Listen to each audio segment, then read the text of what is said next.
Magandang araw po sa kanilang lahat. Ako po si Father Rico Trinidad, ang Chairman ng Commission on Basic Ecclesial Communities ng Diocese of Malolos at Professor at Instructor ng kursong Basic Ecclesial Community sa Immaculate Conception Major Seminary, Graduate School of Theology. Ito po ngayon ang ika-4 na lecture number 4. Second Plenary Council of the Philippines and Basic Ecclesial Communities, Paris Experience of BEC in the Philippine Situation. Sa lecture na ito ay makakikinggan natin kung paano ang sinasabi ng PCP2 tungkol sa Basic Ecclesial Communities ay makikita sa mga parokya dito sa Pilipinas, kung paano binabago nito ang buhay, misyon at gawain ng bawat parokya dito sa Pilipinas kung nagtataguyod ng Basic Ecclesial Communities. Dito ay makikita natin ang mga magagandang bunga ng pagtataguyod ng BEC sa isang parokya. Makikita rin naman natin kung ano ang mga hamon na hinaharap ng pagtataguyod ng BEC at ang gampanin ng Basic Ecclesial Community sa mga usaping panlipunan, pangpamayanan. Pakinggan po natin ang lecture na ito upang makita natin kung paano ang Basic Ecclesial Community ay nagiging instrumento ng pagpapahayag ng mabuting balita ng new evangelization. So tayo ngayon ay nasa ika-4 na lecture natin. Ang pamagat nito ay Basic Ecclesial Community, Pastoral Application, Model of the Church, Philippine Situation. So kung natatandaan natin sa nakaraan nating lecture, ay pinag-usapan natin ang mga models of the church. Yan. So, pinag-usapan na natin sa mga nakarating lecture ay una, ay ecclesiological foundation ng BEC. Nagbigay tayo ng mga theological concepts and theory about sa kahulugan ng salitang basic, ecclesial at community. Pagkatapos, sa ikalawang lecture natin, tayo ay nagkaroon ng pastoral definition o pastoral application ng principles kung paano ba nararanasan, isinasagawa at pinapalaganap ang BEC. At sa pangatlong lecture natin ay tinignan naman natin paanong nag-evolve ang BEC o Basic Ecclesial Community kung titignan natin ang history of the church sa pamagitan ng historical evolution of BEC, ng mga models of the church, kung ano ang mga naging larawan, gampanin ng simbahan sa paglipas ng panahon sa kasaysayan. At ngayon, sa pang-4 nating lecture ay pastoral application ng models of the church sa Paris experience ng BEC sa Philippine situation sa ating bansa sa kasalukuyang panahon.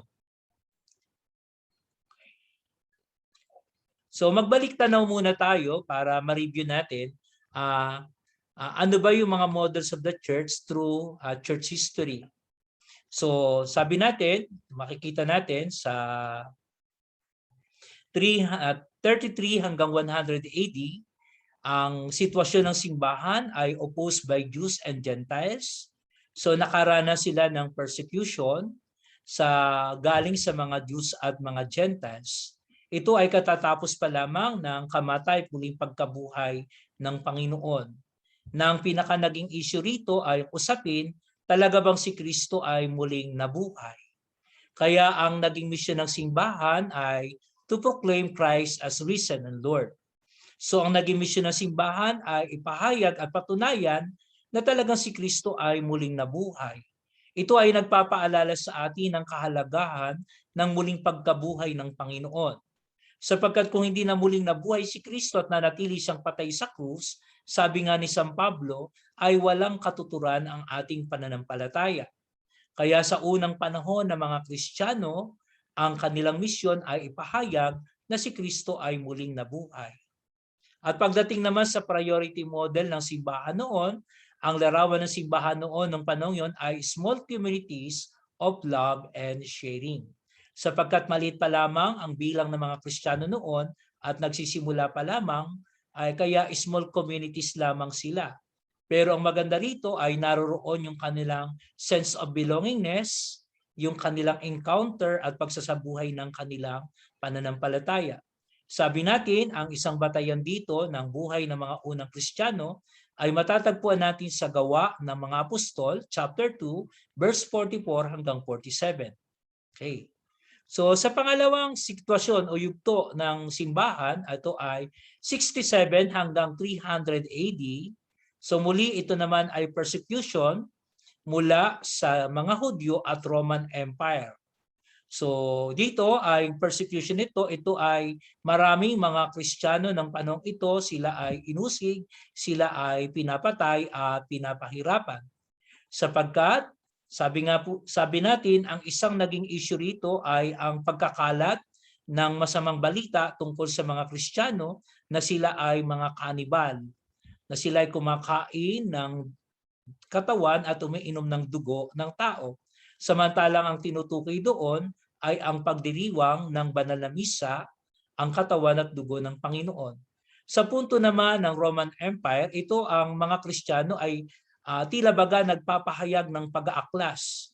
Sapagkat sa pagkilala nila kay Jesus bilang Diyos, ito ay kumakatawan at wari bagang kumakalaban sa paniniwala ng mga Romano na mayroong Diyos higit pa sa kanilang Sisar.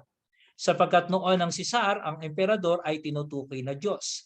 Kaya nang kilalahin ng mga Kristiyanong Diyos si Kristo, ito ay nagpapahayag sa pakiramdam nila at pananaw nila na ito ay isang pag-aaklas laban sa mga imperyo ng Romano. Kaya ang naging trust o daluyan ng misyon ng simbahan noon to witness to the faith unto death, caring for martyrs' tomb. So yung pagiging martir hanggang kamatayan, ipapahayag nila yung kanilang pananampalataya. Kaya ang priority model noon ng simbahan ay Church of Martyrs. Maraming mga martir, mga nag-alay ng buhay sa pananampalataya. Pagkatapos naman, ang ikatlong lugto ay naganap ng 312 AD, Edict of Milan. Ito ay panahon ni Emperor Constantine. Nagkaroon ng religious tolerance. Kumbaga, nung panahon ito ay binuksan ng Imperyo ng Romano ang kanilang buhay at batas para sa mga Kristiyano. At ito ay sa pangunguna ni Constantine na anak ni Reyna Elena. So ano naman ang naging trust of mission ng simbahan? To put order into creed, code, cult, to organize and to expand.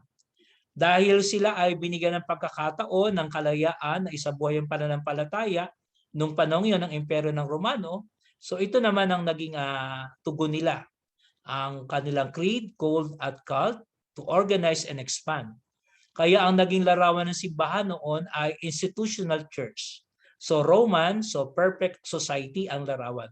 Kumbaga kung ano ang estilo o larawan ng gobyerno ng Romano ng imperyo ng panahong iyon, ay ganun din ang naging larawan ng simbahan. Kung ang imperyo ng Romano ay meron silang Cesar o emperador, ang simbahan naman ay mayroong Santo Papa. Kung ang imperyo ng Romano ay meron silang senatus at mga senador, sa simbahan naman ay meron namang mga tinatawag na mga obispo.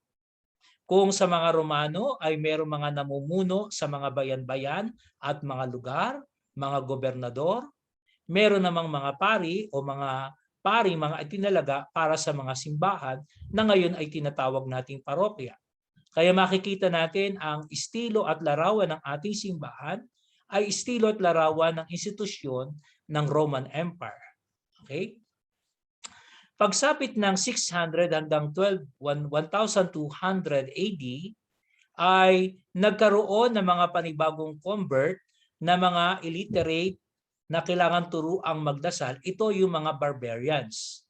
So nung panahon ito ng 600 AD, tandaan ninyo, ay bumagsak na ang imperyo ng Romano. Humina na sila, kaya dumating na ang mga barbarians na galing sa Germanic tribes, sa France, sa England, na nagpunta sila sa Italy o sa Rome.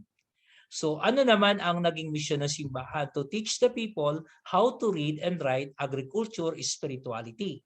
So larawan naman ay monastic church. So ito ay malalaking bahagi ng mga lupa na tinayuan ng mga monasteryo. At sa mga monasteryong ito ay meron ng simbahan, paaralan kung saan tinuturuan ang mga barbarian. At nagkaroon din ng agriculture para yung mga barbarian hindi na maging palipat-lipat sa iba't ibang lugar, tinuruan na silang magsaka. Tandaan natin yung mga barbarian, sila ay mga nomads.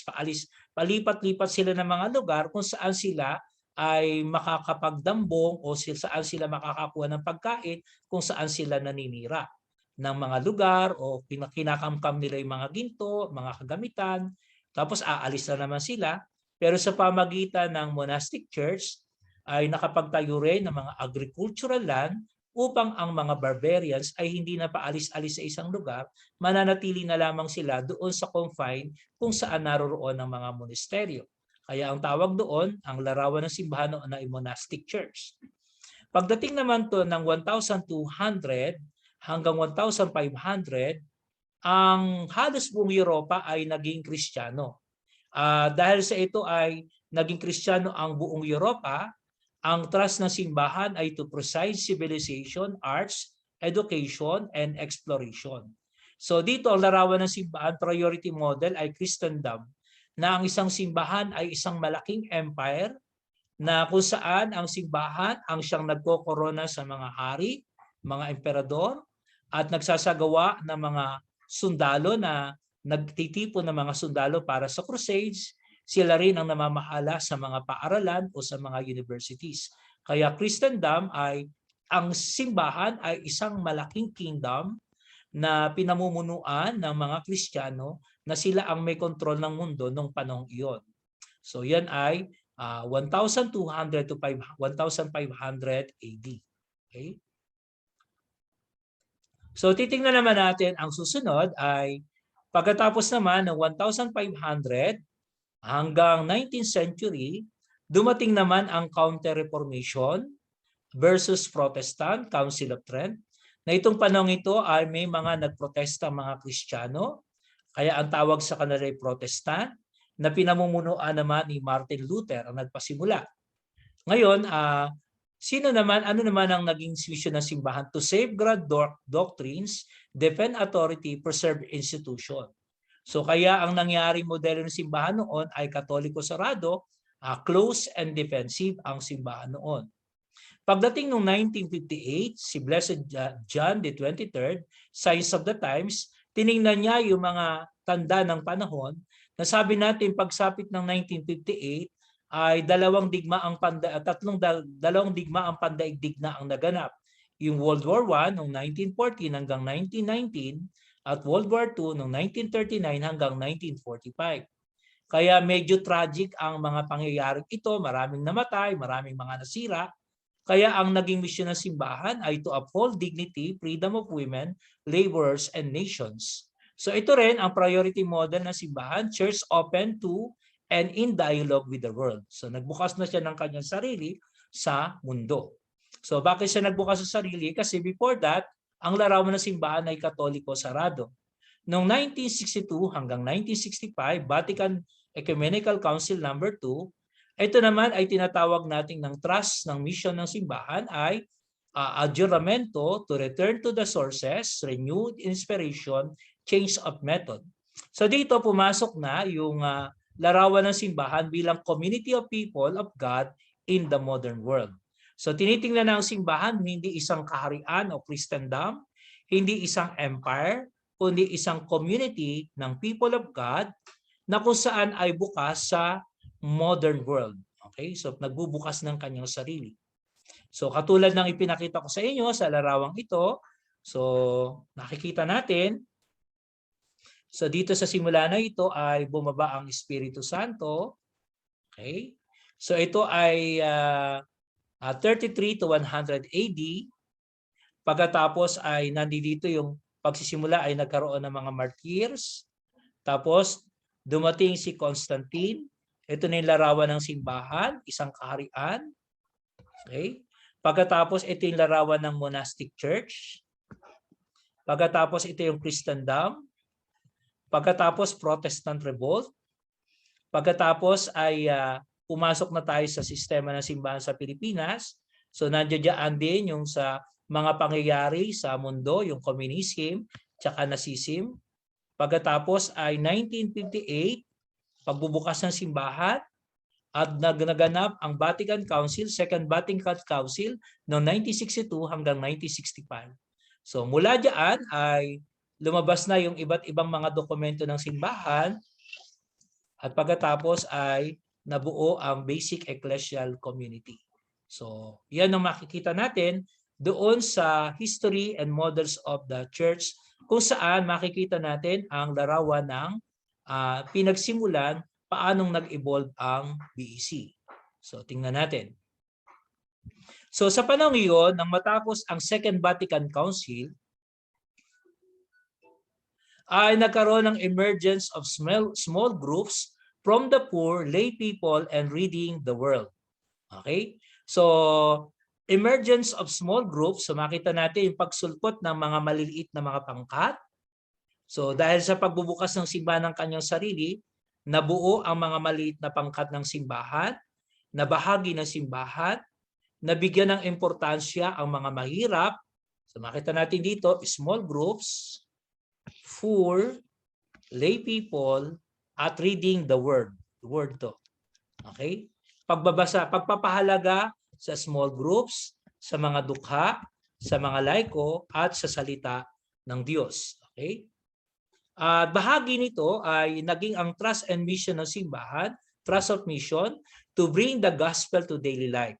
So sa liturgy, sa politics, sa economics, sa culture, kung tawagin natin ito ay total human development. So yung ibig sabihin lamang ng total human development ay ang focus ng simbahan, hindi lang kaluluwa, kundi pati katawan. Body and soul. Hindi lamang spiritual, kundi temporal. Hindi lamang tungkol sa heaven, kundi tungkol din naman sa earth, kung ano ang kalalagayan ng tao dito sa mundo. Okay? So kaya ang naging priority model ng simbahan pagkatapos ng Second Vatican Council, katulad sinabi natin sa Latin America, Comunidades Cristiana de Base, so Christian community in the base, on the grassroots. Sa Africa, small Christian communities. Sa Mindanao, gagmayong katilimbang Kristohanong. So ang ibig sabihin lang namang gagmayong ay maliliit, katalimbang, pamayanang Kristiyano. Okay? So sunod, so pagkatapos noon, so natapos ang Vatican II noong 1965. So natapos siya noong 1965. Okay? Nung dumating ang 1968 sa Medellin, ito ay sa Brazil, nagkaroon ng pagtitipon ang mga obispo. Ang pinag-usapan ay development and liberation. So mapapansin niyo ng panahon ito, laging magkaugnay yung development at yung liberation na sinasabi, walang magaganap na pag-unlad sa buhay ng tao kung hindi pag-uusapan ang paglaya. Ano yung paglaya?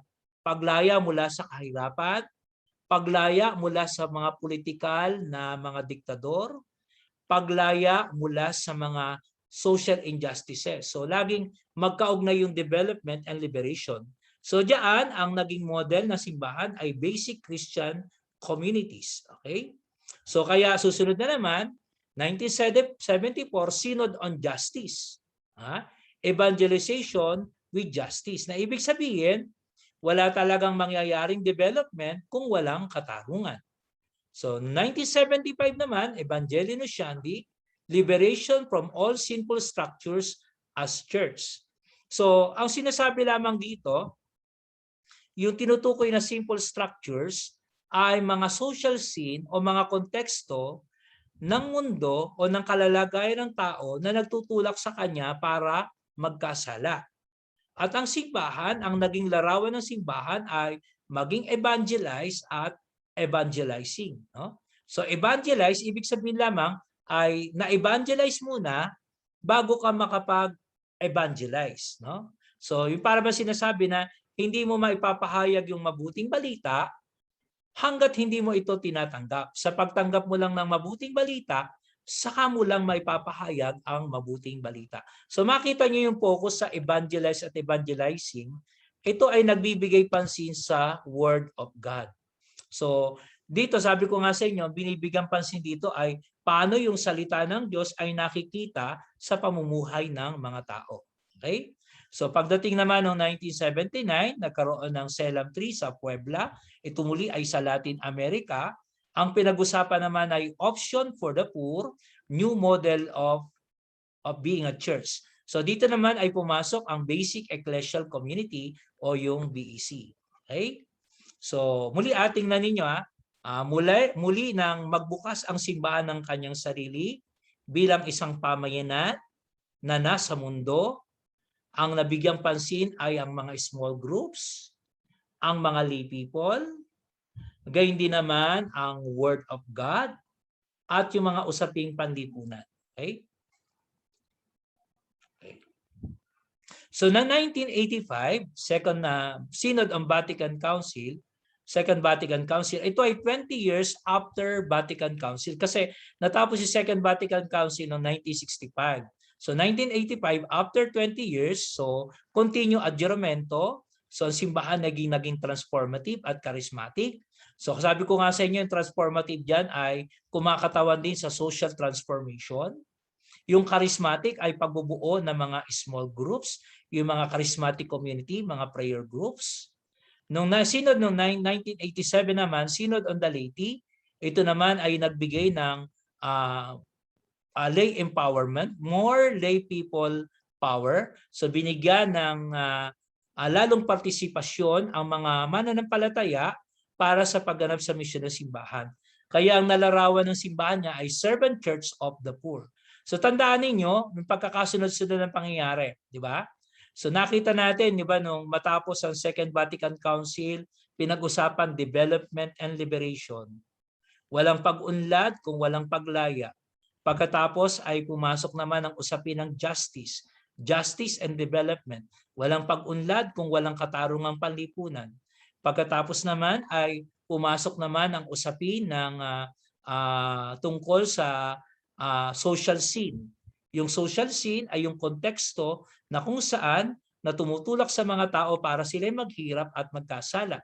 Na para bang sinasabi, para magkaroon talaga ng tunay na transformation, kailangan baguhin natin yung konteksto. At ito'y magsisimula sa simbahan, kaya tinatawag na evangelize, and evangelizing. At dahil ang focus ay lagi sa development, justice, context, social justice, so hanggang makikita niyo development, pagdating na 1987, ang gampanin ng mga laiko bilang servant church of the poor. Okay? Okay. Ayun, mula diyan, tingnan naman natin yung sitwasyon sa Pilipinas. So nakita natin to, ng Philippine Church 1991, PCP2. So ang kalagayan ay massive poverty, merong system or structure of injustice. Yung system and structure of injustice, ito yung sinasabi nating social scene. Ito yung konteksto na kung saan ang tao ay pinananatiling mahirap, kung saan ang konteksto kung saan ang mga tao ay tinutulak sa pagkakasala. Ito yung konteksto na kung saan ay umaalipin sa mga tao. Kaya ito yung dapat na tugunan na hindi lamang ito personal sin kaya naghihirap yung mga tao, kundi meron talagang social sin o nasa sistema ng pamumuhay na dapat na baguhin. Kaya bandang huli ng discussion, ang papasok ang usapin ng enculturation para baguhin ang sistemang ito, ang kontekstong ito. So, nung magkaroon ng PCP2, ang naging trust naman ng PCP2, nakita natin, becoming a community of disciple includes care of the ecology. Okay? Number 2, opting to be a church of the poor as for evangelical poverty and empowering of the poor for transformation of society. So, nakita po niyo yung transformation of society. Okay? And to be engaged in integral evangelization. Pagka sinabi natin integral evangelization, kaugnay rin ito ng total human development.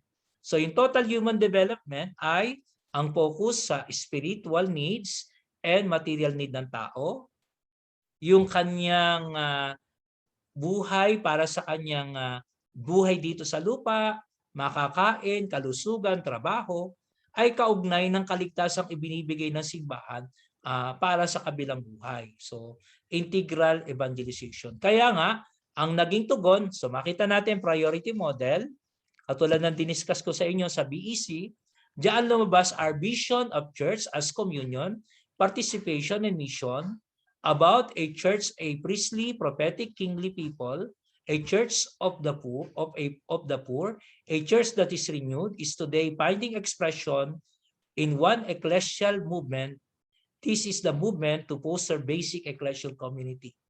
So sabi natin, ang pinaka-priority model ng simbahan ng panahon yan, 1991, bunga ng ating tinignang historical development ay ang layunin namin ay magkaroon ng simbahang nagkakaisa, nakikibahagi, humahayo sa misyon, isang simbahan ng mga pari, propeta at hari, isang simbahan ng mga dukha, isang simbahang nagpapanibago na nakikita ngayon sa basic ecclesial communities. Okay? Next. Okay. So tuloy natin, noong January 2001, nagkaroon ng evaluation, implementation ng 1991 ng PCP2. Okay. So yung sitwasyon, ano ba yung mga pinag-usapan noong 1991? Another 20 years, noong 2001, nagkaroon ngayon ng evaluation ng implementation ng PCP2. Na yung PCP2, galing naman yun sa Vatican II. Ano naman, gives explicit instruction on the nature of evangelization in the 9 pastoral priorities. Okay? So yung 9 pastoral priorities, nandiyan yan, yung integral faith formation, lay empowerment towards social transformation, active presence and participation of the poor in the church, family as focal point of evangelization, parish as community of communities, 6, journeying with the youth, 7, integral renewal of clergy, 8, animation and formation of missionary agentes, at pagkatapos 9 ay religious dialogue. Kung mapapansin nyo, ito din yung 9 priorities na ito. Ito rin yung ginamit natin para sa preparation ng paggunita natin ng 500 years of Christianity. Na ito'y ginanap natin noong nakaraang taon ng 2021, hindi nga lamang masyadong hayagang naging pagdiriwang sapagkat nga dahil nga sa pandemic. Pero bago sumapit yung 2021, meron tayong 9 na taon na preparation. Merong 9 na taon na preparation bago sumapit ang 2021, nagsimula noong 2012. So bibilang ka ng 9 years, kaya itong parish as community, ito ay 2017. Okay? Pagkatapos 2018 ay kabataan, 2019 ay mga clergy. So meron itong kaugnayan doon sa ginawa nating pagdiriwang ng 500 years anniversary ng Christianity sa ating bansa. So yun yung isa sa mga priorities noon. Sa pastoral priorities ay number 5, itong parish as communities of communities na ang tinutukoy ay ang BEC. Na sa parokya ay isang malaking pamayanan na binubuo ng mga pamayanan. Okay. So tingnan lang natin. Okay?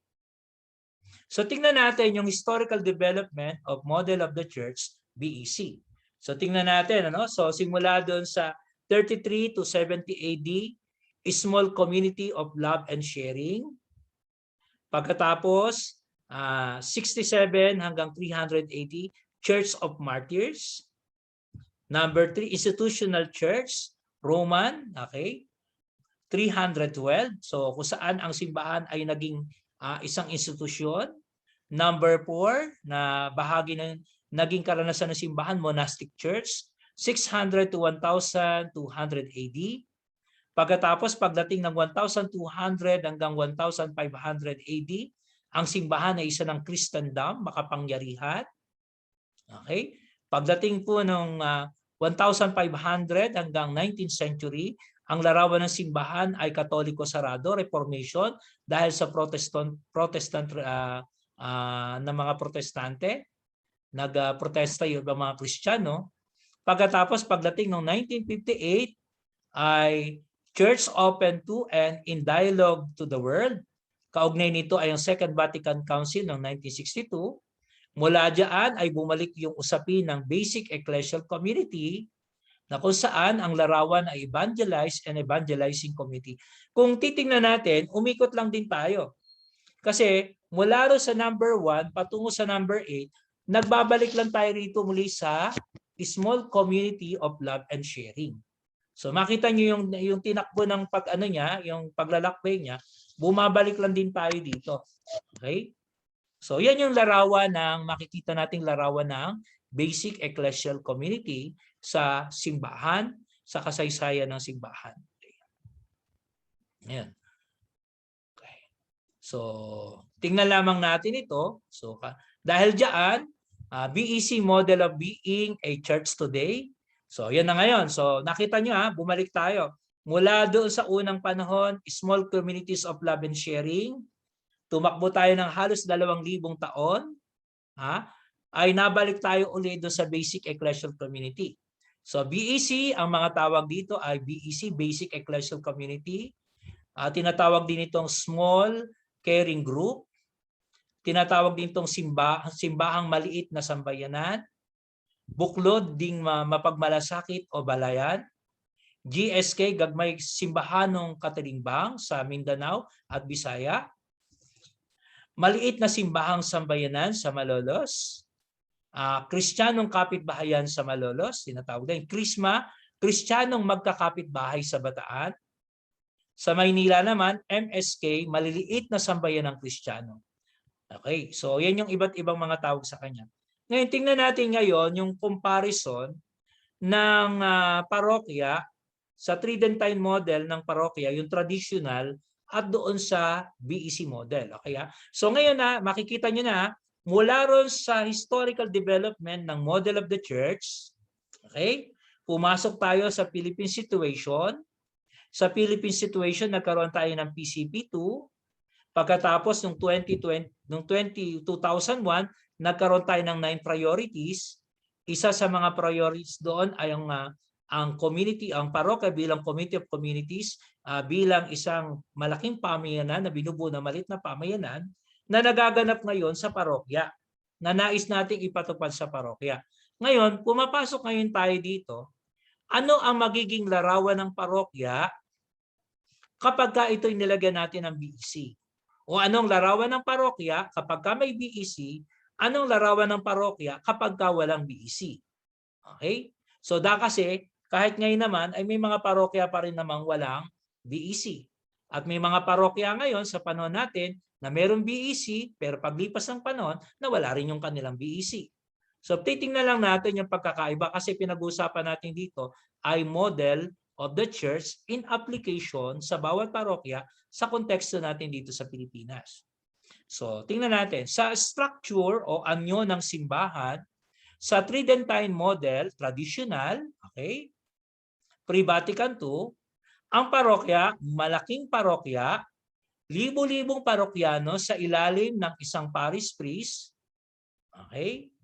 O maaari ay merong katuwang na pari, at ang larawan ay makaobispo, makapari, makamadre. Okay? So ang focus niya ay nandoon sa mga pari o nandoon sa mga obispo o lingkod ng simbahang mga religyoso. Okay? So yan ang larawan niya sa Tridentine. Okay. Pero pagka pinatupad natin yung BEC, ang larawan naman ng simbahan ayon sa PCP2, a new way of being a church, new way operates on small community. Okay? Small community, buklod, mga magkakapitbahay, magkakasama, neighborhood, kaya ang laiko ang nangunguna sa pagtatatag at paghubog sa pamagitan ng BEC facilitator at community organizer. Okay, nakita nyo? Sa anyo at struktura ng simbahan, dati, malaking simbahan, nangunguna ay mga pari, mga obispo, mga madre, religyoso. Pero pagdating ng BEC, hindi na malaki ang pinag-uusapan. Mga maliliit na pamayanan na nasa loob ng parokya at ang mga namumuno ay ang mga laiko bilang BEC facilitator at community organizer. So yan ang sa struktura. So sunod naman sa papel naman ng laiko at mga clergy. Ano naman ang gampanin ng clergy at ng laiko? Sa dati, Sa Tridentine model, clerical, bishop, priest, and religious rule the church structure and policy. Kung walang sinabi ang pari, walang gagawa. Pari, hari. So ito ay nagpapakita ng larawan ng clericalism. Okay? So ang pari lamang talaga ang makagaganap ng kanyang tungkulin. Okay? So siya na ang siya ang pinaka makapangyarihan sa isang parokya. So lahat ay nakasentro sa kanya. Okay? Pero pagdating ng BEC, hindi lang yung pare, laity initiated and laity led rather than clergy. But priests have to initiate and orchestrate. Ibig sabihin, pagka dumating yung BEC, nadoon pa rin naman yung pare. Pero mas nagkakaroon ng gampanin yung mga laiko sapagkat idinedelegate yung trabaho sa mga laiko at binibigyan sila ng pagkakataon na makisa sa gawain ng simbahan at hinuhubog sila upang makisa sa gawain ng simbahan. Again, isang makikita natin sa pagtataguyod ng BEC, kapag nagtataguyod ng BEC ay nadadagdagan ang mga laikong lingkod ng simbahan, nadadagdagan din ang mga potensyal na namumuno at mga leader sa simbahan. At nadadagdagan din yung participation ng mga laiko sa simbahan. Kasi sa dating model, nakakonsentrate lang sa pari o maaari hindi sa pari kundi pati rin sa mga malalapit na tao sa pari. Okay. Pagdating naman sa laiko, gampanin naman ng laiko, sa dating modelo, ang laiko ay may pagka-elitista. Ang mayaman, ang nag-aral, at iba pang may kapangyarihan, sila ang nagdominante sa mga gawain sa simbahan. So mapapansin natin yan talaga sa mga parokya na mga tradisyonal na parokya, laging naroon yung mga mayayaman, yung mga kilalang mga apelido, halimbawa yung mga nakapag-aral, yung may mga makapangyarihan, sila ang nagdo-dominate sa simbahan. Halimbawa, meron niyang isang parokya habang panahon, sila na lang ang ermano sa isang parokya nito tuwing nagpipista. Habang panahon, sila na lang ang namumuno doon sa PPC. Hindi na makapasok yung ibang tao.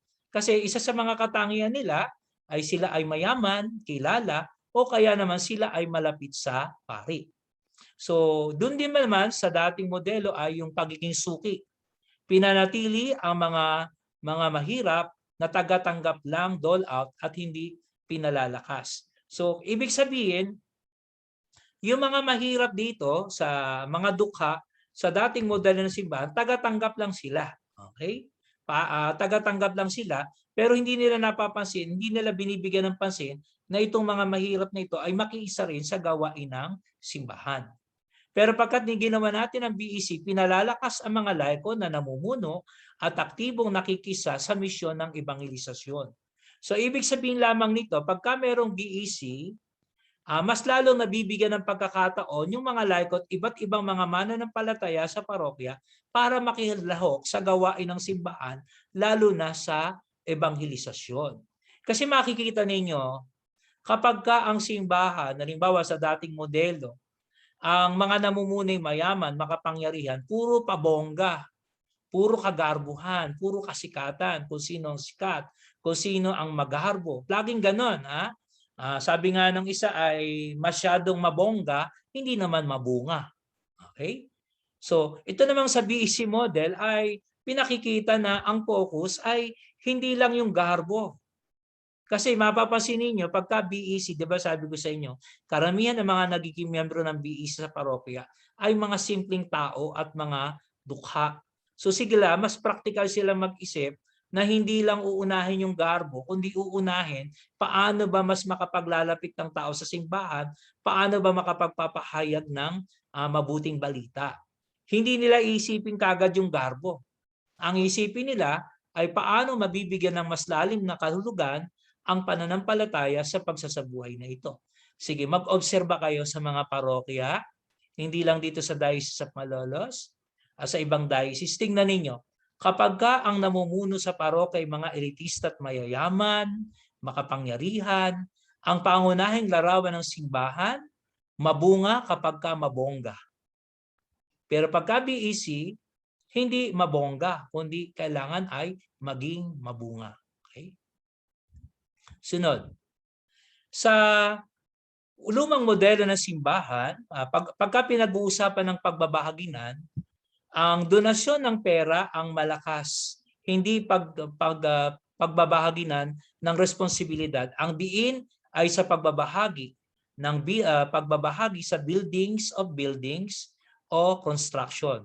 So ito mapapansin natin sa dating modelo ng simbahan, ang pagbabahagi ay pinag-uusapan lang yung pera. Bagamat mahalaga yung pera, magkano ba binigay? Makapagbibigay ba yan? Wala naman na ibigay yan eh. So para bang kung sino ang makapagbibigay ng malaki, yun yung talagang importante. No? So yun naman ay mahalaga. Kaso nga lang, hindi lang naman pera ang ibinabahagi.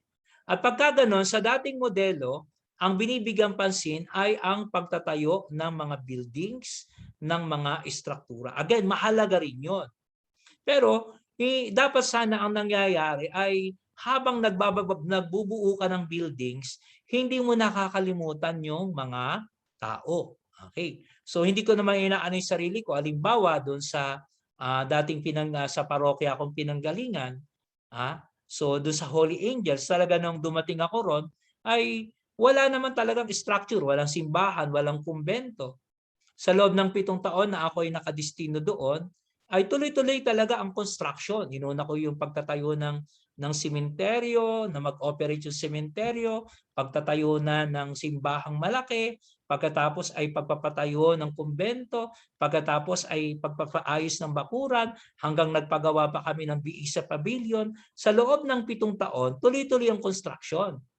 Pero sinikap ko sa abot ng aking makakaya, kahit may construction ng buildings, dapat ang mga tao ay buo pa rin. Kaya nandoon magkasabay yung pagbubuo ng simbahang bato, pagbubuo ng simbahang tao. Again, hindi yun perpekto hindi ako perpekto. Ang sinasabi ko lang ay kapag may BEC tayo, makikita natin ay nabubuo yung simbahang tao at hindi lang yung simbahang bato. Kasi ang nakalulungkot, nabuo nga yung simbahang bato, sira naman yung simbahang tao.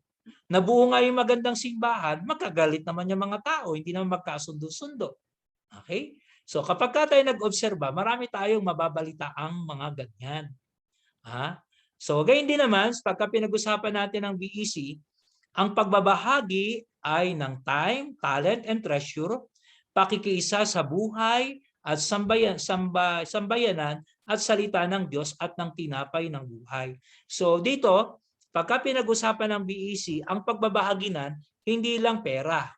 Ang pagbabahaginan ay pagbabahagi ng panahon, ng talento at ng kayamanang material, pagbabahagi ng salita ng Diyos, pagbabahaginan sa Eucharistia, sa panalangin at pagdiriwang ng mga sakramento at banal na misa.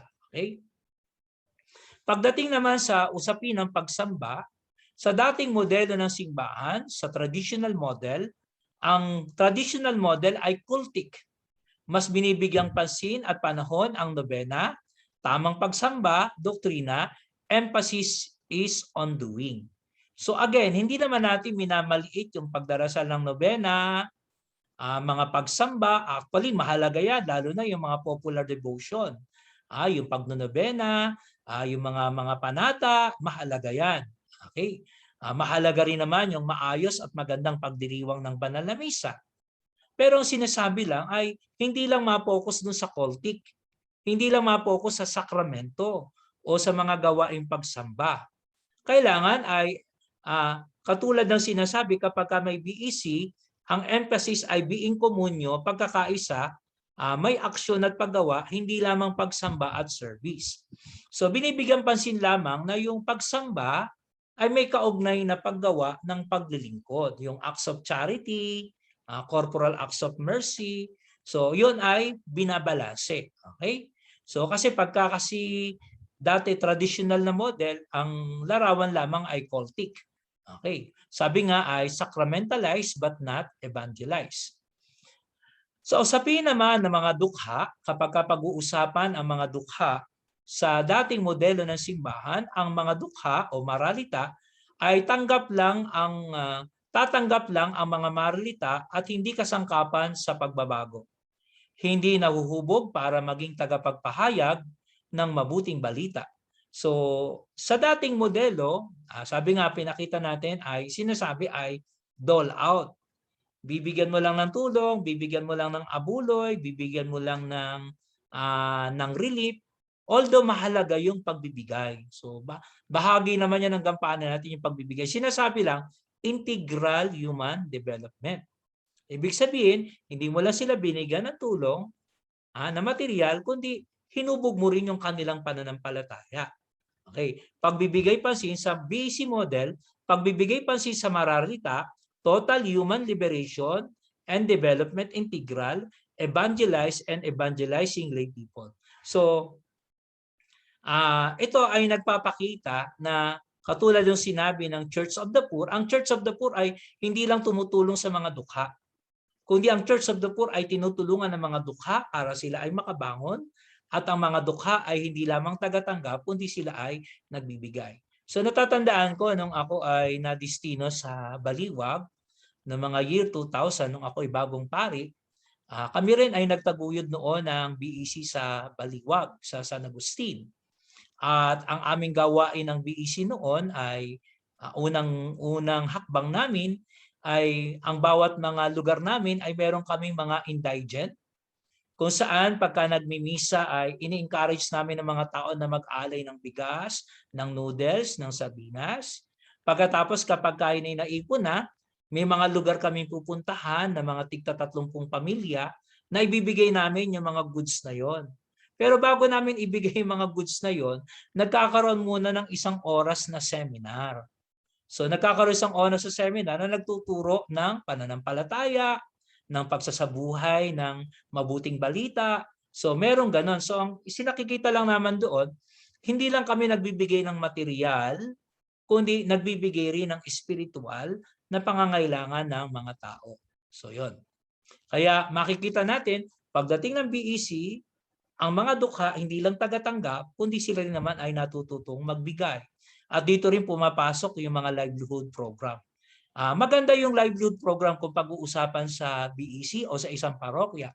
Pero sa karanasan, kapag may livelihood program, kapag ka naman hindi malalim yung foundation ng pananampalataya at nauwi lang sa negosyo, makikita natin babagsak at babagsak din yung livelihood program kapag ka wala yung aspeto ng pananampalataya, wala yung aspeto ng pagiging pagpapahayag ng mabuting balita o yung formation nila. Okay? Sunod. Sa tradisyonal na parokya, kapag pinag-usapan ng presensya ni Kristo, ang presensya ni Kristo ay nasa tabernakulo, which is true. Totoo naman. At yun ay talagang kailangan maunawaan ng mga tao na si Kristo ay nasa tabernakulo, nasa banal na ostya na ating iginagalang, na ating tinatanggap din sa banal na misa. Pero pinapaalala naman pagdating ng bagong modelo na simbahan ng BEC, ang emphasis naman, ang presensya ni Kristo ay nasa sambayanang Kristiyano, sa mga BECL, the sacramental presence of Christ. So ibig sabihin lang naman ito, pinaunawa rin naman sa mga tao yung tinatawag nating mystical body of Christ. Yung mystical body of Christ na ang bawat isa ay bahagi ng katawan ni Kristo.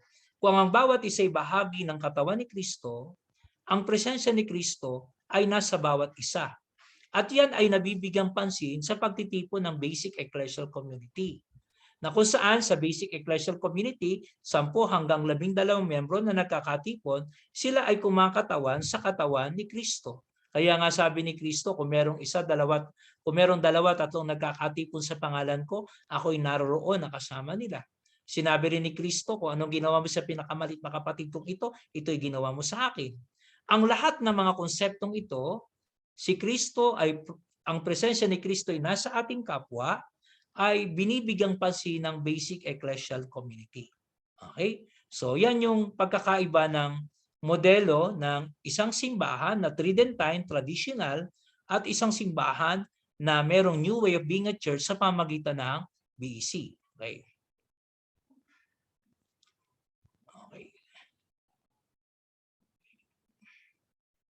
Okay. Sa isang paraan pa ng pagkapaliwanag para lalo nating maunawaan, so tingnan natin sa Parish Church traditional model, muli centered in the Poblacion, Church Town, Parish Center. Okay? So pagka pinag-usapan natin yung parish church, traditional model, ang sentro ay nandun sa parokya, nasa poblasyon.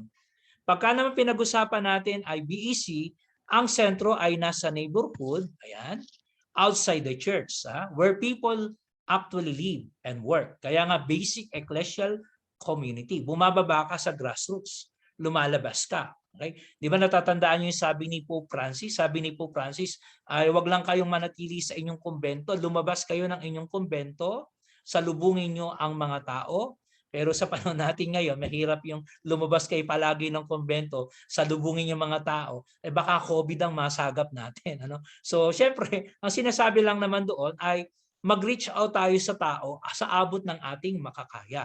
Okay. So, sa parish model, ang pinag-uusapan, big with 1,000 members, hardly knowing one another, no community. So, totoo naman yan. Sa mga malalaking parokya, maraming mananampalataya, pero hindi lahat magkakakilala at wala yung sense of community. Hindi ganun katindi. No? Kumisan, kahit sa malaking parokya, magkakakilala nga yung mga tao, yung mga lingkod na simbahan, aktibong lingkod na simbahan, kaso naman kumisan naman, mga magkakagalit.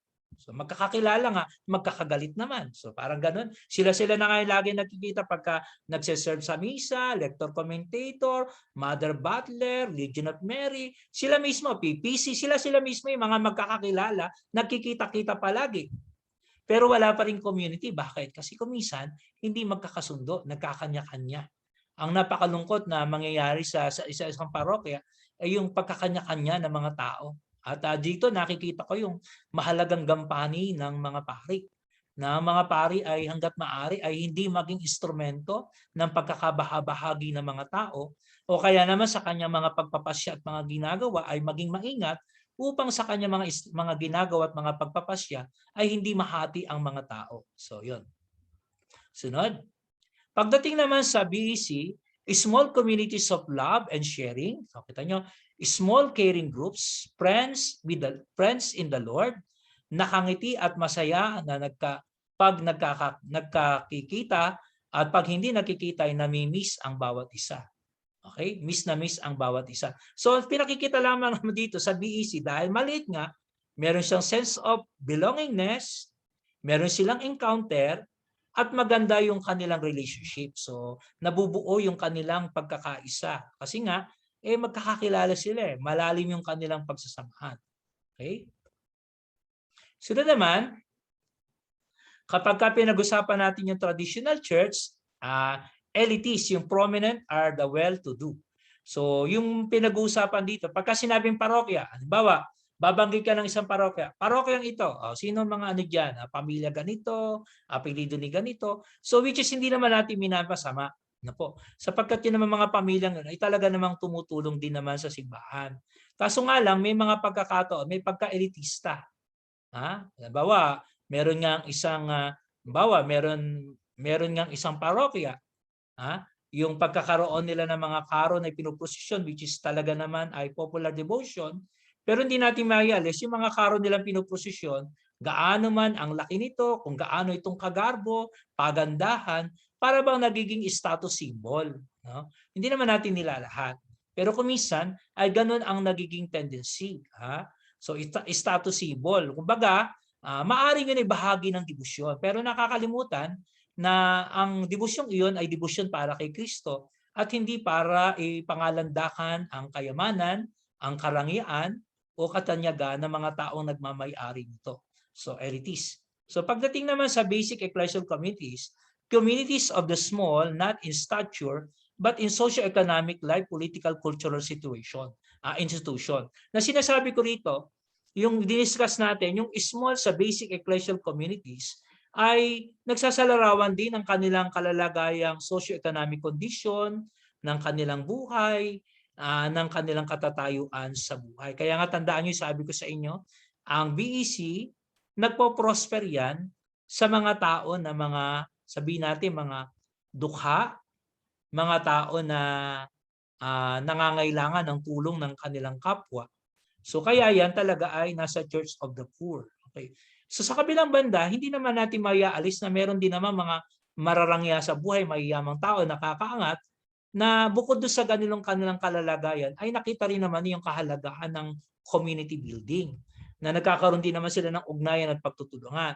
Pero kapag titingnan natin talaga, makikita natin ay yung mga mayayaman o may mga kaya sa buhay, mas gusto niyan ay maging independent kaysa humingi ng tulong sa iba. Kaya mahirap din magbuo ng community para sa hanay nila.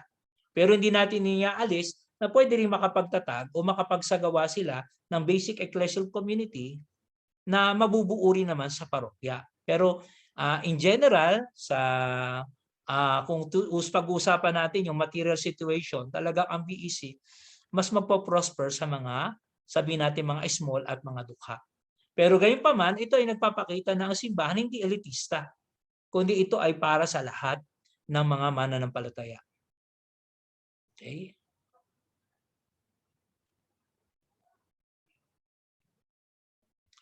So sa parish church model traditional, ang leadership ay ang pare, priest is the authority, close cooperators are prominent in society. So talagang sa pare nung dati. Pagdating naman sa BEC model, ang leadership ay nasa lay people, parents with ordinary women and men. So nasa mga karaniwang mga mananampalataya, sa mga laikong lingkod ng simbahan. Okay? Pagdating naman sa sa traditional, poor a recipient of charity from the rich. Okay? Pagdating naman dito, poor participate in decision making, evangelize and evangelizer agents of change. Katulad pinaliwanag ko kanina. Sa activities naman, pagdating sa simbahan, na traditional activities, religious, liturgical, binyag sa bata, faith, love, in child's baptism in the church. So, religion. So, makikita natin dito sa traditional model, syempre yung binyag at mga sakramento, again, mahalaga rin yun, yung binyag. Pero pagdating naman sa BEC model, binabalansi siya activities, living and working in the family livelihood, paggawa ng bata, love, faith, fidelity of husband and wife, marital embrace, proper upbringing of children. So, dahil nga sa BEC, kasi makikita natin, 'di ba? Sasabihin natin, sino ba yung mga miyembro ng BEC? Kasi sa mga parokya kasi, halimbawa, sa parokya pinanggalingan ko sa Holy Angels, ang BEC kasi na sinagawa namin doon ay BEC na naka-level sa mga miyembro. May BEC ng mga nanay, senior citizen, may BEC ng mga byuda, may BEC ng mga kabataan, may BEC ng mga bata, may mga BEC ng mga manggagawa. So kasi yun yung kanilang level para bang kapag nagkaroon sila ng sharing ng relationship, magkakaugnay-ugnay. Ngayon tatanong natin, magkahiwalay yung BEC ng nanay sa BEC ng kanyang anak na bata at kanyang anak na binata. Paano mangyayari doon? Ang mangyayari doon, kung ano man yung natututunan nila sa kanilang BEC, ay ibababa rin naman nila sa kanilang pamilya. O halimbawa, sa isang pamilya, ang nagbi-BEC lang ay isang kabataan, miyembro ng BEC sa kabataan, yung natututunan niya sa BEC, siya na rin yung magdadala sa kanyang pamilya. So sa aking karanasan at pananaw, hindi naman talaga lahat 100% ay magiging aktibong miyembro ng BEC. So meron talaga mga partikular na mga tao na sabihin natin para tila baga bukasyon, ang mga taong ito ay magiging miyembro ng BEC, pero sa kanilang pagiging miyembro ng BEC, sila ay magiging agent of evangelization para sa kanilang pamilya, para sa kanilang mga kaibigan, para sa kanilang mga kakilala na hindi naman talaga napakalapit sa simbahan. So ganun yung nangyayari. Okay? So, avoid non-Catholics, clerical, cultic religious functions. Sa dati, ina-avoid yung mga non-Catholics. Halimbawa, yung mga born again, mga saksi ni Jehovah, mga iglesia, protestante, aglipay. So, ina-avoid, hinihiwalayan sila. Pagdating naman sa BEC, ecumenical friendship with everybody in bringing gospel values in daily life. So, mahalaga yung ecumenism. Meron na nagsasabi, ang BEC ay bukas para sa lahat kahit sa ibang mga Kristiyano. Totoo naman yon. Pero meron kasing danger na kailangan ay pangalagaan. Kasi doon sa isang BEC na naranasan ko at nalaman ko yung sitwasyon, na merong isang pangkat ng BEC. Okay? Doon sa pangkat ng BEC, dumating sila ay linggo-linggo ay nagsisharing ng salita ng Diyos. Ngayon, dahil sila bukas sa ibang mga sekta, nagpapasok sila ng isang born again. Okay? Na nagsimula na dahil tayo na may sama-samang nananalangin, dahil tayo puro mga Kristiyano, at Biblia naman ang ating pinag-uusapan, edi open naman yung ibang mga sekta. Okay, pumasok yung born again. At may nag-isip pa na dahil sa born again na to, sa gawain ng BEC, eventually ang born again na ito ay magiging Katoliko kasi puro Katoliko yung kasama niya sa BEC. Ang nakalulungkot, baliktad ang nangyari. Nung mag-BEC, yung non-Christian, non-Catholic na isang born again sa isang BEC group ng mga Katoliko, ang nangyari, mas nahatak niya pa yung ibang Katoliko para sumama sa kanyang church. So exceptional naman yung cases na yun, pero merong ganong danger. Merong danger na baka pagdating doon sa loob ng BEC, imbis na magkaunawaan sa pananampalataya, magkapaliwanagan, ay magdebate pa. So, mahalaga na bukas tayo para sa ibang mga simbahang Katolik, simbahang Kristiyano, ecclesial community na mga other Christian, pero kailangan pangalagaan muna natin yung ating sariling kawan, no? So, yung ating sariling mga kasamang mga mananampalataya. Okay? So, close and defensive versus non-Catholics.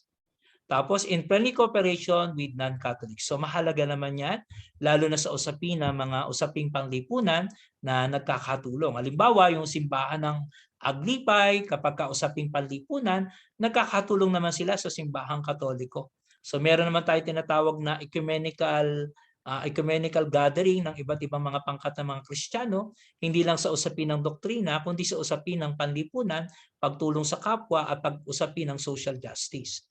Okay. Okay, so BEC in its new model. Okay, so tingnan yung new model, yung run-through natin, application na ito. Most parishes now display some of the characteristics of new way of being a church. So yun nga yung BEC. Marami raw mga parokya ngayon na mayroong larawan na ng panibagong pag-iral ng simbahan na pinapakita ng BEC.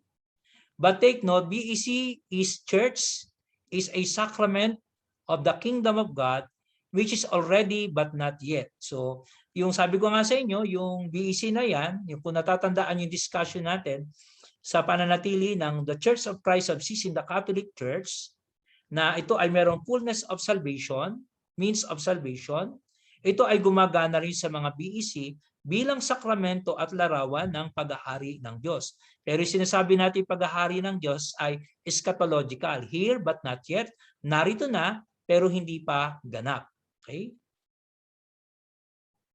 Christ began the kingdom and was perfect in Him on the cross, perfect love, but among us, it's still in the process. So yung BEC ay patuloy pa rin ang proseso nito, ang pag-unlad nito, ang pagsasabuhay nito, ang pag-aangkop ng sarili nito sa ating panahon. Okay? BEC in the parishes, product of adjuramento, follows a similar process already but not yet, always in the process of becoming. A complete BEC does not exist here on earth. So ang BEC ay wala pang kompletong BEC, kundi ito ay on the process. We see our activities of or process leading to BEC. So yung mga nakikita natin ngayon ay ito ay mga activities at mga proseso na naghahatid sa atin sa basic ecclesial community. Okay? So yun, kaya nga mahalaga yung description natin nung una pa lang, yung theological foundation natin, yung pastoral application, yung sa history of the church, at ngayon nga yung ating application. Okay? Okay. So ngayon, tingnan natin ngayon. So bilang bahagi ito, ano ang basic ecclesial community o ano ngayon ang basic BEC sa panahon ng pandemic ng COVID-19? So sa iba kasi tinatawag na yung BEC na BEC, Virtual Ecclesial Community. Kahit naman sa mga pagdiriwang ng mga misa, tayo ay Virtual Ecclesial Community. So yung BEC o Virtual Ecclesial Communities ay lalo na yung pagsasagawa ng mga pulong panalangin, lalo na sa kasagsagan ng COVID-19, ay nagiging online na lamang ang kanilang pulong panalangin. Remember, sabi ko sa inyo, mahalaga sa gawain ng BEC ay yung kanilang pulong panalangin. Okay. So tingnan natin ngayon yung ating situation ngayon, 2022. Okay, sabi nga natin, ano ngayon ang BEC sa panahong ito ng pandemya? Sa panahon ng 2022, pandemic COVID-19, nagsimula noong March 2021 hanggang ngayon, 2022. Halos magdadalawang taon na. Ano ang mga naging problema ng mga tao? Alam ko, naunawaan nyo ito. Una ay financial problem, jobless, business, marami mga nagsaradong mga negosyo. Pero marami rin naman mga ibang negosyo na nagkaroon ng opportunity, lalo na yung mga Lazada, lalo na yung Lalamove, yung mga online business. Pero mas marami pa rin yung apektado kung titingnan natin. Kasi makikita naman natin yan sa GDP ng ating bansa ay bumagsak talaga ng gusto. At ang bansa natin ay nagkautang-utang mula sa panagkakataong ito, 11.9 trillion dollars ang ating utang. No? Pagdating naman sa social community life, apektado rin. Hindi talaga nagkakaroon ng mabilis na ugnayan ng mga tao physically, face-to-face. So community life ay apektado lalo na kapag may lockdown. Bakit? Kasi hindi naman lahat ay merong internet connection. Hindi naman lahat ay may kakayahang mag-load sa kanilang cellphone. Hindi naman lahat ay maganda ang signal sa kanilang lugar. Okay? So bahagi rin ito ay ang health problems. So vaccination, problema iyan sa ating bansa na tayo ngayon sa Asia ay sa mga bansa sa Asia, pinakamababa ang ating vaccination, nasa 57% pa lamang, samantalang yung iba ay nasa 80-70% na dito sa atin sa Asia. So pinakamababa tayo sa vaccination. Kaya mas marami pa rin ang apektado sa atin kapag dumarating ang iba't ibang variant ng COVID-19. Psychological, mababasa natin na sa panahon natin ngayon, marami ang mga nagkakaroon ng kaso ng depression, ng anxiety dahil sa mga takot, pambayad ng kuryente. Di ba sabi nga may panibagong variant, mga variant ng COVID-19 na itong variant na ito ay matindi sapagkat kailangan mo ito na paghandaan. So yung iba, yung joke nga, yung variant ng tubig, variant ng kuryente, variant ng renta sa bahay, yan ay dumarating tuwing katapusan na hindi mo maiwasan at talagang mangangamba ka kapag wala ka ng pera. No, spiritual problem, yung mass attendance natin, apektado rin kahit ang Paris operation, apektado rin. Dahil kapag kumukonti ang tao, kumukonti ang kolekta. Kapag kumukonti ang kolekta, kumukonti ang pera, nahihirapan tayo sa ating Paris operation. Spiritual problem din ay mass attendance, okay? Education, online learning. So, hindi rin ganun ka-epektibo. Kung titignan natin ang percentage, talaga bang 100% o 90% ay mga natututo ang mga bata o mga estudyante sa pamagitan ng online mass? O halimbawa, may mga estudyante na hindi naman talaga nakakapag-online class. Ang ginagawa lang naman ay nagbi-video games. O halimbawa naman, nag-o-online nga, ang sumasagot naman ay ang kanilang mga magulang. Paano yung kanilang intellectual development? So pakaugnay rin to, social justice. Marami pa rin ang kaso ng EJK, ng extrajudicial killing sa ating bansa. Corruption, lalo na yung Parmali, na halos 42 billion pesos ng pera ng bansa natin ay nawala dahil sa Parmali na yan. At ngayon ay parang nakakalimutan na. At fake news, disinformation, disinformation tsaka misinformation. No, siguro maganda maunawa natin ang pagkakaiba ng disinformation sa misinformation. Yung misinformation, unintentional, nakapagkalat ka ng maling balita. Kasi may nagsabi sa iyo, ito pala yung nangyari.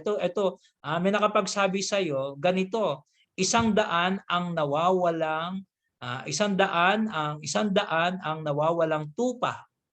Halimbawa, may nagbalita sa iyo. Ngayon, pinabalita mo, 100 nga nawawalang tupa. Yung pala, hindi naman pala tama yung balita mo. Hindi naman pala 100 nang nawawalang tupa, kundi 10 lang. Misinformation, hindi mo intensyon na magkalat ng maling balita. Kasi mali yung balita na ibinigay sa iyo. Akala mo naman totoo, kinalat mo. Misinform ka. Yung disinformation naman, intentional na magkalat ka ng maling balita.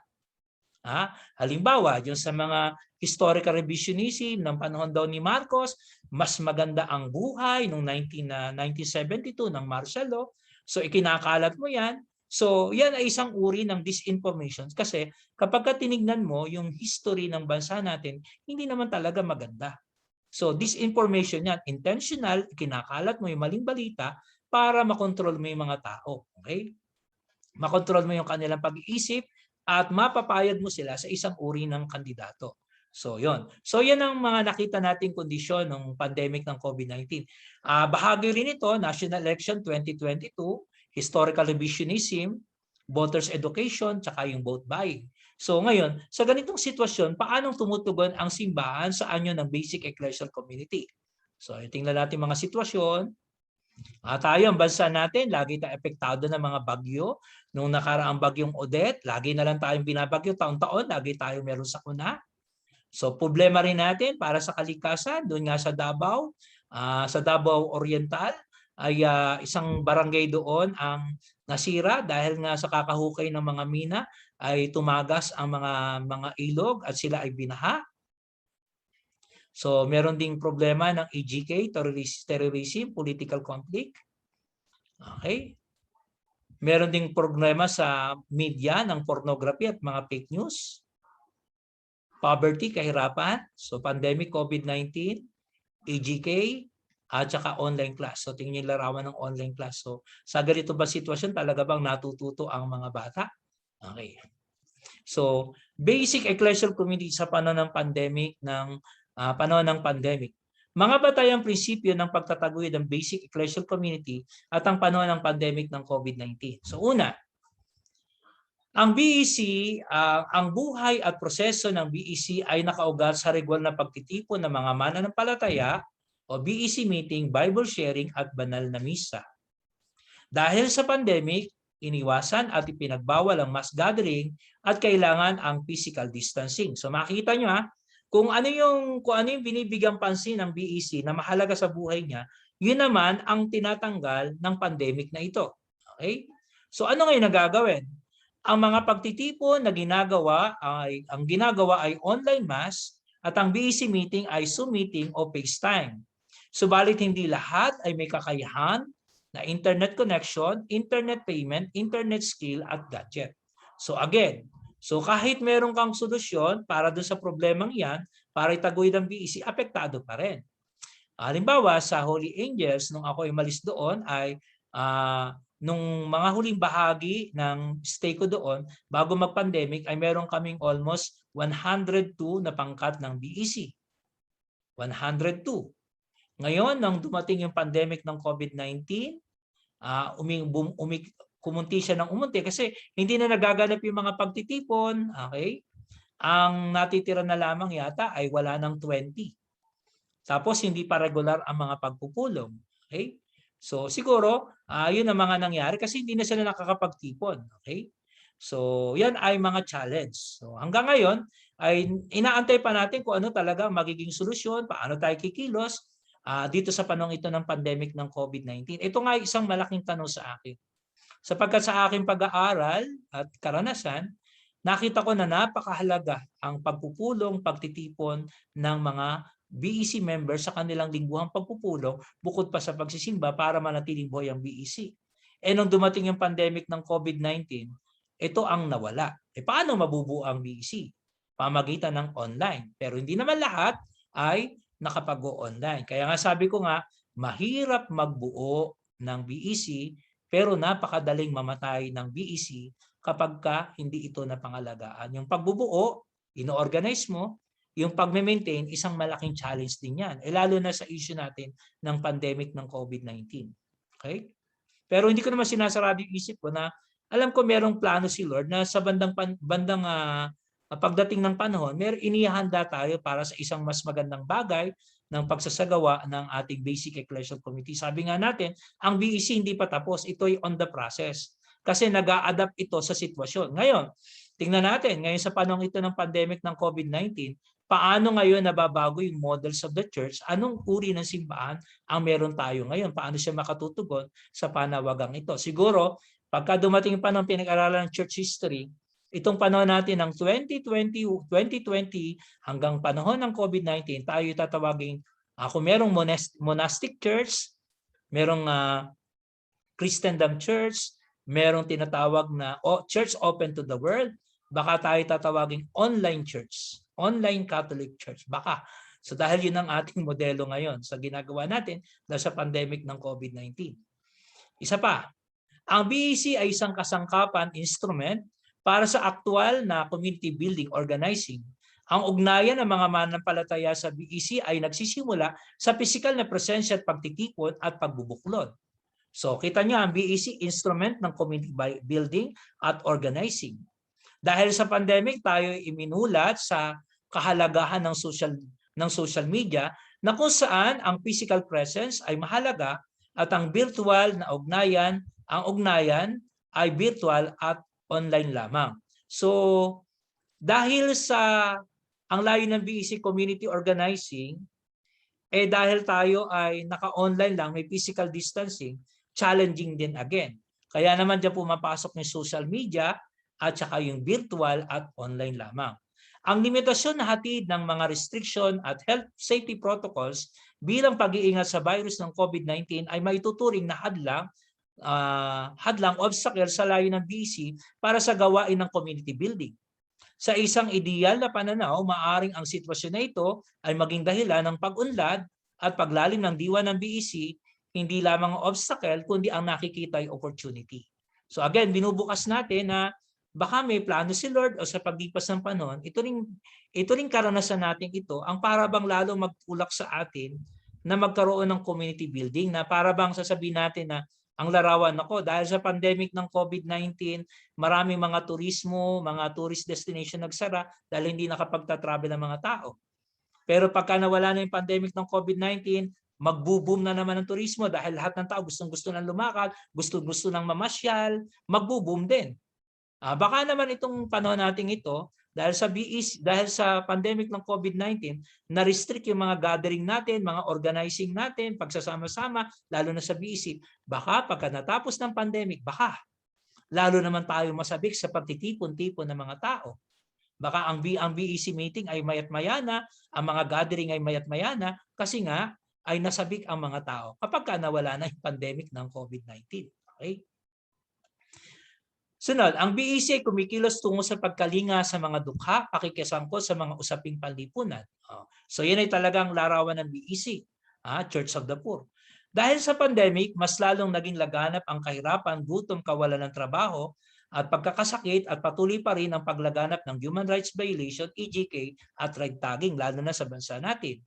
So lalong naging challenging, Kung dati, nung panahon ng ay maraming mga dukha, mas lalong dumami ang mga dukha ngayon. At ang mga dukha ngayon ay dahil nga sa kawalan ng trabaho, negosyo, pagkakasakit, napakahirap magkasakit ngayon at ma-ospital. Pagkasakit mo ay COVID-19. Okay? So sa pagka nagkasakit ka ng COVID-19, sa isang linggo, pagka na-ospital ka, ihanda mo ng 300,000 mo. Mahina ang 300,000, lalo na kapag critical ka.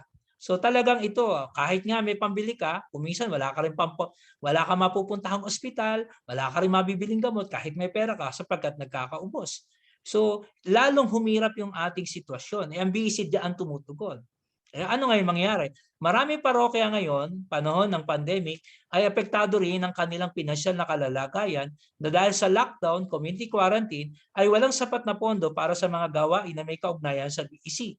Gayunpaman, mayroon ding mga parokya na kapag tataguyod ng gawain ito sa pamamagitan ng kanilang community pantry o iba pang mga gawain.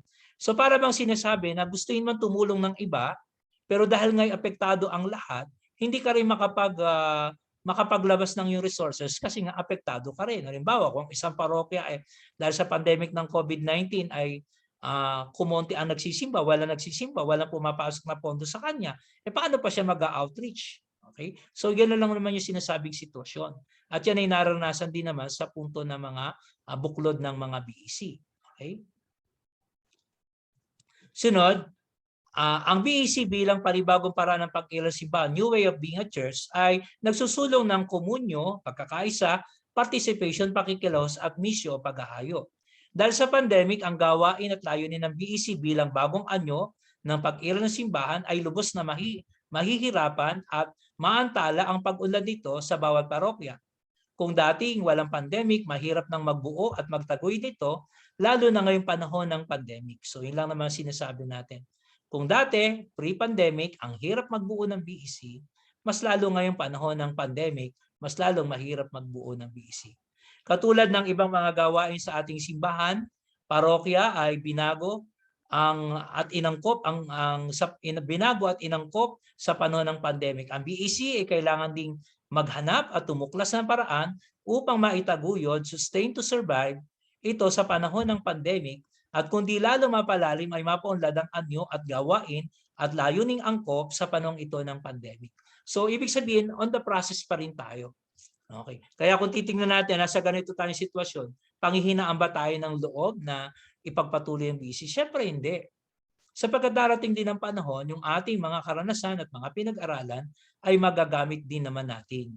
So kapag naiba na ang takbo ng ating buhay, hindi naman tayo naniniwala na tayo depressive na forever na tong pandemic ng COVID-19. Hindi to forever. So lilipas din ito dahil babalik tayo sa normal, at pagka bumalik tayo sa normal, mas lalo natin maisasagawa yung ating mga misyon, bahagi ng mga natutunan nating karanasan nitong panahon ng pandemic ng COVID-19. Okay. So sa summary natin, changing situation and different trusts. The church was in different situation in history with different problems, met different blocks to the establishment and spread of the reign of God. Hence, it adapted and changed its way of being and way of acting in order to be relevant and effective in its mission of proclaiming the good news of God's kingdom.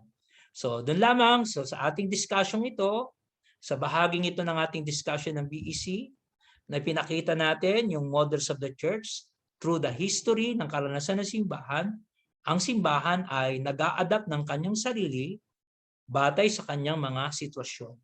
At ang isang magandang nakita natin dito ay pinakita natin sa pag-aaral na mula sa small communities of love and sharing, pinakikita sa atin habang tayo ay lumilipas bilang isang simbahan, naglalakbay bilang isang simbahan, pinakikita sa atin ang kahalagahan pa rin ng basic ecclesial community na kahit sa panahong ito ng pandemic ng COVID-19 ay nananatili pa rin siyang relevant, nananatili pa rin siyang instrumento ng evangelization, ng pagpapahayag ng mabuting balita ng kaharian ng Diyos. So yan ang ating ika-4 na lecture. Sa mga susunod nating mga lecture ay titingnan naman natin paano naman isinasagawa ang proseso at buhay ng BEC at ang kaugnayan nito sa takbo ng parokya at sa gawain ng enculturation ng ating simbahan sa social transformation ng ating pong lipunan. Maraming salamat sa inyong pakikinig at pag-unawa sa mga binigay nating mga detalye tungkol sa BEC. Nawa ay malalong dumalim ang ating kaalaman tungkol sa basic ecclesial community.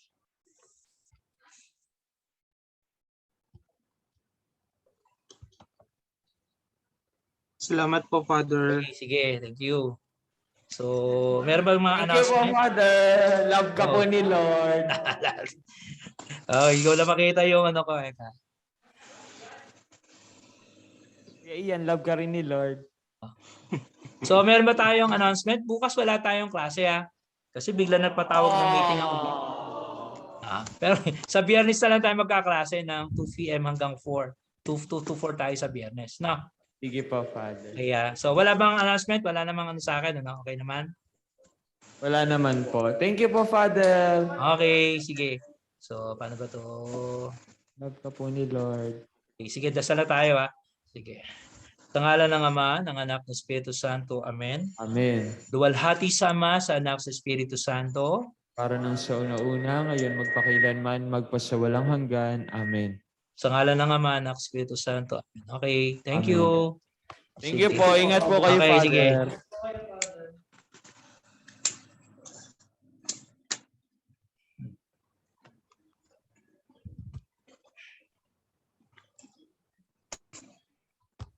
Hello. Ayan.